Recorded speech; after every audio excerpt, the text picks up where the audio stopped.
तो अब हम स्टार्ट करने वाले हैं 14 प्रिंसिपल्स ऑफ मैनेजमेंट जो हमें हेनरी फ्योल ने बताया था। और हेनरी फ्योल एक माइनिंग इंजीनियर थे in France and he was promoted as the director of his organisation. तो उन्होंने ये 14 प्रिंसिपल बनाए। प्रिंसिपल क्या है? General guideline. जैसे कि तुम कुछ काम कर रहे हो तो वो एक जनरल गाइडलाइन की तरह काम करती है। अब काम तुम किसी भी रूप में कर सकते हो, जैसे पढ़ाई है, तुम पढ़ाई बैठ के करो, खड़े होके करो, तो वो जनरल गाइडलाइन ये बोलती है कि आपको बैठ के करना है, ऐसे करना है। तो वही है प्रिंसिपल ऑफ मैनेजमेंट की एक जनरल गाइडलाइंस होती हैं। तो अभी हम 14 के 14 प्रिंसिपल्स को अच्छे से समझेंगे। पहला, principle of division of work. ये चैप्टर 2 है, प्रिंसिपल्स ऑफ मैनेजमेंट। पहला principle, principle of division of work. ऐसे ही स्लैंग लिख दो, काम को बांट दो। Rather than doing the work yourself, आप टोटल काम लो, उसे छोटे छोटे टुकड़ों में बांट दो या फिर छोटे लॉट्स में बांट दो और उस बंदे को दे दो जो उसे अपने बेस्ट एबिलिटी तक परफॉर्म कर सकता है या फिर उसके क्वालिफिकेशन के हिसाब से। मतलब जैसे मम्मी ने तुम्हें बोला कि घर की सफाई करनी है, तो सफाई क्या हुआ? Total work. सफाई के अंडर क्या क्या आता है? झाड़ू, पोछा, बर्तन। तो तुम क्या किए हो? तुमने, मम्मी ने सफाई का काम दिया, रादर देन डूइंग द सफाई खुद तुमने काम को बांट दिया इनटू सफाई, इनटू पोछा, झाड़ू, बर्तन। अब तुमने झाड़ू वाले, जो बंदा घर में झाड़ू अच्छा करता है, तुमने उसे झाड़ू का काम दे दिया। जिस बंदे को पोछा अच्छा आता है, तुमने उसे पोछे का काम दे दिया। और जिसको बर्तन धोना अच्छा आता है, तुमने बर्तन का दे दिया। तो इससे क्या आ रही है? क्योंकि तुमने काम बांट दिया, तुमने टोटल वर्क नहीं दिया, टोटल वर्क का एक हिस्सा दिया, उसमें स्पेशलाइजेशन आएगी। वो बार बार करेगा तो क्या है, उसमें अच्छा होता जाएगा। और क्या है? एफिशिएंसी प्रोवाइड होगी, प्रॉपर यूटिलाइजेशन होगा वर्क का। तो ये है पहला principle, principle of division of work. नाम से ही पता चल जाता है। Second, authority and responsibility. Authority का मतलब होता है पावर टू टेक डिसीजन। मैंने आपको अथॉरिटी दी है कि भैया जी आप इन लोगों को थप्पड़ मार सकते हो अगर ये लोग आपको झाड़ू करते वक्त परेशान करते हैं। रिस्पॉन्सिबिलिटी, आपको झाड़ू करनी है। तो जो पावर है और जो रिस्पॉन्सिबिलिटी है वो दोनों इक्वल होनी चाहिए, तभी एक ऑर्गेनाइजेशन में प्रॉपर काम हो पाएगा।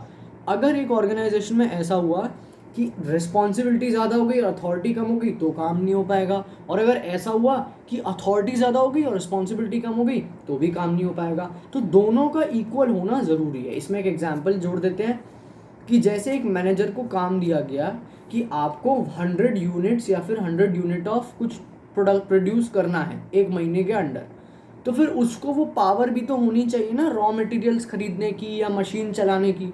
अगर ये तुम पावर उसे नहीं दे रहे तो काम हो नहीं पाएगा। तो क्या है, दोनों should be equal. Third principle आता है principle of division of work. कि principle of division of work है क्या? Sorry, principle of discipline, sorry. Principle of discipline का मतलब ये होता है, जैसे हमारे स्कूल्स में होता है कि हर चीज़ प्रॉपर डिसिप्लिन में होनी है।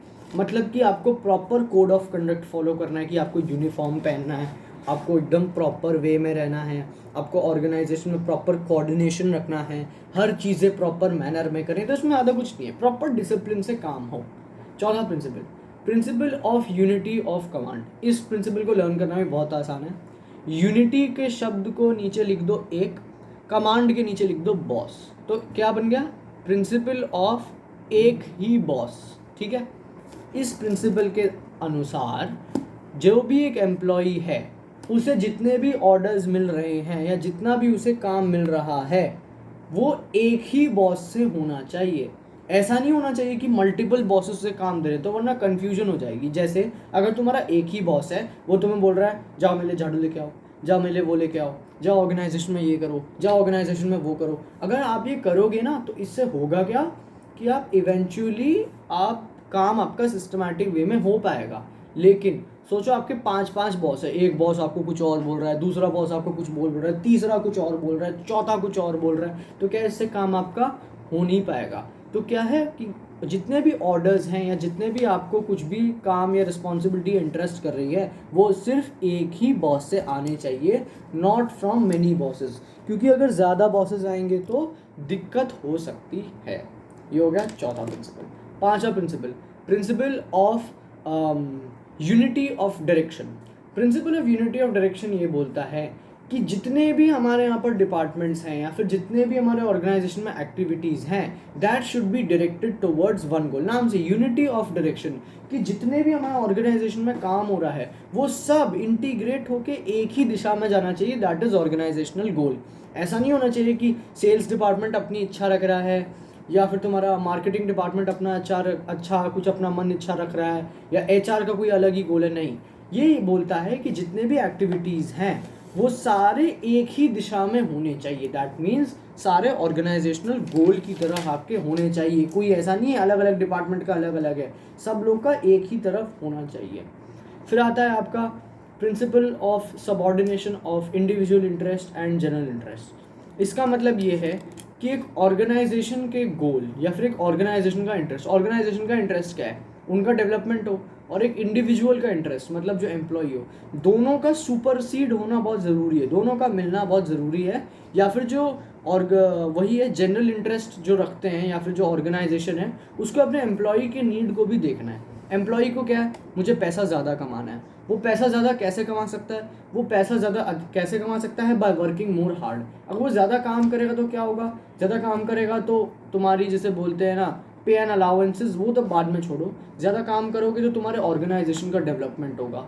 ऑर्गेनाइजेशन का डेवलपमेंट होगा तो क्या है, तुम्हारी ऑर्गेनाइजेशन और बड़ी होगी, एक्सपेंशन होगी, बड़ी होगी और अच्छी बात होगी। ऑर्गेनाइजेशन के लिए और अच्छी बात होगी तो वो क्या करेगी, उस बंदे को अलाउंस देगी, उसको पे में इंक्रीज करेगी, उसे बोनस देगी। तो क्या है, ये दोनों भी आपका मिलना ज़रूरी है। फिर आता है अगला, टोटल कितने हो गए, division of work, authority, responsibility, discipline, command, direction, subordination of individual interest to general interest. अब अगला आता है प्रिंसिपल ऑफ स्केलर चेन। अब प्रिंसिपल ऑफ स्केलर चेन क्या होता है, प्रिंसिपल ऑफ स्केलर चेन का मतलब ये होता है कि जब भी ऑर्गेनाइजेशन में कुछ इंपॉर्टेंट इन्फॉर्मेशन कैरी आउट होनी है या किसी को बतानी है तो वो प्रॉपर ऑर्डरली मैनर में या सिस्टमैटिक मैनर में बताई होनी चाहिए या फिर प्रॉपर स्केलर चेन में बताई जानी चाहिए। स्केलर चेन का मतलब क्या होता है, स्केलर चेन होता है कि जैसे कि तुम्हें कुछ प्रिंसिपल से, तुम स्टूडेंट हो, तुम्हें प्रिंसिपल का कोई मैसेज कन्वे करना है, तो मैसेज कन्वे करने के लिए आप सीधा प्रिंसिपल के पास नहीं जा सकते। पहले आप क्या बोलोगे, एचआरटी को बोलोगे। एचआरटी किसको बोलेगी, एचआरटी बोलेगी कोऑर्डिनेटर को। कोऑर्डिनेटर किसको बोलेगी, हेडमिस्ट्रेस को। हेडमिस्ट्रेस किसको बोलेगी, हेडमास्टर को। हेडमास्टर किसको बोलेगा, हेडमास्टर फिर बोलेगा पीए ऑफ प्रिंसिपल को, और प्रिंसिपल की पीए फिर बोलेगी प्रिंसिपल को। तो यही है कि कुछ भी इंफॉर्मेशन कैरी आउट करना है तो प्रॉपर स्केलर चेन के साथ कैरी आउट करना है। हाँ, लेकिन यहाँ पर एक कॉन्ट्रडिक्शन है कि अगर इन्फॉर्मेशन काफ़ी ज़्यादा इंपॉर्टेंट है या फिर कुछ टाइम नहीं है तो आप कुछ लेवल स्किप कर सकते हो, कि आप सीधा ही हेडमिस्ट्रेस के पास जाके बोल सकते हो कि भाई हमारे ऑर्गेनाइजेशन का कुछ लॉस होने वाला है, आपको जल्दी से इसको देखना पड़ेगा। तो इसे बोलते हैं तुम्हारा गैंग प्लैंक। ये स्केलर चेन का वायोलेशन है। तो 7 हो गए। 8वां, principle of centralization and decentralization. एक ऑर्गेनाइजेशन में जो पावर है that shouldn't be all together centralized and not all together decentralized. इसका मतलब सेंट्रलाइजेशन का मतलब होता है पावर कुछ ही हाथ में होना, मतलब कि सीईओ सीएफओ इन्हीं के पास पावर होना। फिर आता है तुम्हारा दूसरा वाला कि डिसेंट्रलाइजेशन, उल्टा इसका, कि पावर सब में बढ़ जाना। तो दोनों ही नहीं होना, दोनों के बीच में रहना है हम लोग को, कि ना ही power should be totally diluted, ना ही पावर शुड बी तुम्हारा पूरा सबको दिया हुआ, दोनों के बीच में रहना है। दोनों ही है तो दोनों ही डिसीजन ले लो, दैट इज आपका गुड। आ गया, फिर आता है आपका प्रिंसिपल ऑफ रेम्यूनरेशन। रेम्यूनरेशन का मतलब होता है सैलरी, कि भाई ये प्रिंसिपल ये बोलता है कि हर बंदे को उसके हक की सैलरी दो, मतलब वेजेस वगैरह आप फेयरली पे करो, कि जितना उन्होंने काम किया है उसके हिसाब से पैसा दो। ऐसा मत करो कि आपने जैसे बोलते हैं ना कि बंदे ने मेहनत ज़्यादा कर दी आपने पैसा कम कर दिया। नहीं यार, बंदा अनॉय हो जाएगा, ठीक से काम नहीं करेगा, तो आपको प्रॉपरली वेजेस वगैरह देना है। फिर आता है तुम्हारा प्रिंसिपल ऑफ, रुक जाओ यार मेरे को नाम याद करना है बस, ऑर्डर। सबसे इम्पोर्टेंट प्रिंसिपल ऑफ ऑर्डर ये बोलता है कि एक ऑर्गेनाइजेशन में हर चीज़ का एक प्रॉपर जगह होनी चाहिए, हर चीज़ का एक प्रॉपर डिपार्टमेंट होनी चाहिए, हर चीज़ सिस्टमैटिक ऑर्गेनाइज्ड मैनर में होनी चाहिए। कि जैसे कि हमें मम्मी नहीं बोलती क्या कि ये पेन गिरा हुआ है, ये पेन की प्रॉपर जगह रख, इसकी एक जगह रख। तो तुम्हारी हर ऑर्गेनाइजेशन में हर चीज़ प्रॉपर ऑर्गेनाइज्ड मैनर में होनी चाहिए, कि हर टूल की हर एक जगह है, कि तुम्हारा सेल्स डिपार्टमेंट उस फ्लोर में है, ये डिपार्टमेंट इस फ्लोर में है, तो क्या है, हर चीज़ की एक प्रॉपर जगह है। फिर आता है प्रिंसिपल ऑफ इक्विटी।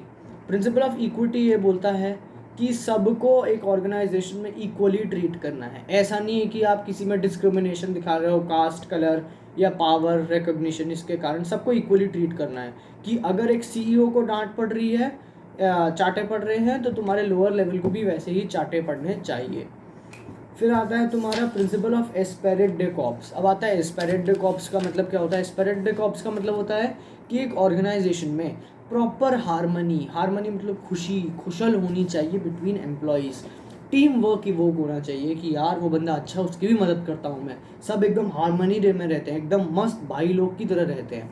तो इसे बोलते हैं आपका प्रिंसिपल ऑफ आपका वो esprit de corps. Last principle आता है तुम्हारा प्रिंसिपल ऑफ तुम्हारा stability of tenure. Stability of tenure principle ये बोलता है कि भाई एक बंदे को ज़्यादा बहुत ट्रांसफ़र मत करो, उसको एक ही जगह रखो। नाम से ही पढ़ना, स्टेबिलिटी ऑफ टेन्योर, कि उसका टेन्योर जो है वो स्टेबल होना चाहिए। ऐसा नहीं है कि उसे बार बार तुम ट्रांसफ़र कर रहे हो, वो एक ही जगह पे उसे रखो ताकि वो अच्छे से परफॉर्म कर पाए। तो क्या है principle of stability of tenure. Last principle, sorry वो सेकंड लास्ट था। लास्ट आता तुम्हारा principle of initiative. Principle of initiatives का मतलब ये होता है कि जितने भी ऑर्गेनाइजेशन में तुम्हारे एम्प्लॉयज़ हैं उनके पास मतलब उनकी आवाज़ सुनी जाए, कि वो लोग अगर कुछ फीडबैक वगैरह लिख रहे हैं तो हमको उनकी बात सुननी चाहिए, कि हम लोग को प्रॉपर उनकी बात पर अटेंशन देना चाहिए, कि they should have the right to tell what is wrong और व्हाट इज़ राइट, कि उनके पास अधिकार होना चाहिए कि हमारी भी आवाज़ सुनी जा रही है। कि हमने लेटर में डाला कि सर हम लोग को ये समझ नहीं आ रहा, तो अच्छा तुम्हें समझ नहीं आ रहा, चलो इसकी मदद करते हैं। तो क्या प्रिंसिपल ऑफ इनिशिएटिव। ये थे 14 प्रिंसिपल्स ऑफ हेनरी फ्योल।